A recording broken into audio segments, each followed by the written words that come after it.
Қазақстанда ол қазақша сөйлейді. Мен жолдастары бәрі қазақ. Қазақ тілін қайдан үйреніп алдыңыз? Жақсы сөйлейді Мен екенсіз.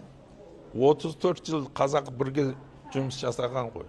Қай салада істедіңіз жұмыс? Мен көп жұмысты абайын қопыз.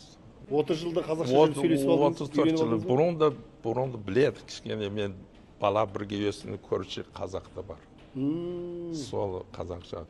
Қазір 34 жыл бәрі жолдастар бәрі қазақ. Сол құлақ ішінде көп кіреді қазақша. Бұл енді қазақ тілі осындай жобаларды жүзеге асыруға қандай пайдасы тиіп жатыр сізге қазір? Мен қазір көп завод салдым мен. 54 завод салдым. Қазақстанда? Қазақстанда көп. Сол Қандай заводтар салдыңыз? Көкшетау цемент мен салды. Анау Павлодар химич салды. Еще көп анау кирпичный завод или не Газброк. Қазір Атырау салып жатыр, міне газ бөлек 700 мың тонна олды салып жатыр. Талас биыл саламыз LNG. Жаңағы 54 жоба дедіңіз, оның жалпы суммасы қанша болады шамамен? Мен санаған жоқ.